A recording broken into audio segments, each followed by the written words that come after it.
θέτετε θέματα ασφαλείας. Και θα ήθελα να ανακαλέσετε αμέσως. Είναι ντροπή.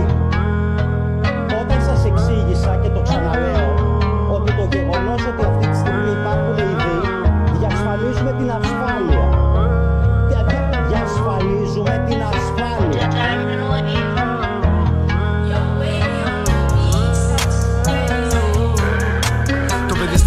Το έχει πάρει κάτι φορά με ροκάματα στο δρόμο για 5 ευρώ την ώρα. Τα δικά του τα λεφτά, μια καρέκλα θα τα φάει σε μια χώρα που ο λαός τα πάντα τα ξεχνάει. Το κορίτσι στην πλατεία θυμάται μια νύχτα που πήγε σπίτι τρέχοντας από την παραλία. Ένας άρρωστος την πήρε στο κυνήγι, θα του πατούσα το κεφάλι σαν το φίδι.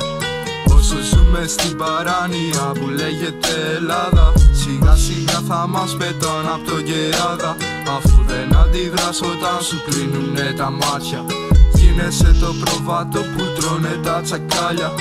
Όσο ζούμε στην παράνοια που λέγεται Ελλάδα, σιγά σιγά θα μας πετάνε απ' το γεράδα. Αφού δεν αντιδράς όταν σου κλείνουνε τα μάτια, γίνεσαι το προβάτο που τρώνε τα τσακάλια.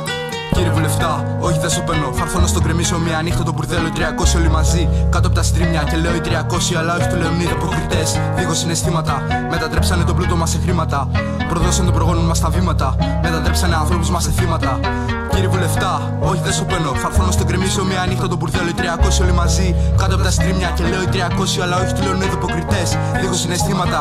Μετατρέψανε τον πλούτο μας σε χρήματα. Προδώσαν τον προγόνων μας στα βήματα. Μετατρέψανε ανθρώπους μας σε θύματα. Ο πατέρας 71 ακόμα μες στον δρόμο. Η κούραση βαριά όπως η πέτρα στην νόμο. Δουλεύει μόνο μαύρα για να φάνε τα παιδιά του. Γιατί μέλλον δεν υπάρχει, το είχε δει απ' τη γενιά του. Το αίμα μας για αυτούς γίνονταν πάντα καύσιμο. Στη μηχανή που οδηγεί σ' αυτό που λένε παράδεισο. Κάθε μέρα του λαού είναι καινούριο βάσανο. Κάθε ατύχημα στα τέμπη για αυτούς είναι παράσιμο. Όσο ζούμε στην παράνοια που λέγεται Ελλάδα, σιγά σιγά θα μας πετάνε απ' το γεράδα. Αφού δεν αντιδράς όταν σου κλείνουνε τα μάτια, γίνεσαι το προβάτο που τρώνε τα τσακάλια. Όσο ζούμε στην παράνοια που λέγεται Ελλάδα, σιγά σιγά θα μας πετάνε απ' το γεράδα. Αφού δεν αντιδράς όταν σου κλείνουνε τα μάτια, γίνεσαι το προβάτο που τρώνε τα τσακάλια.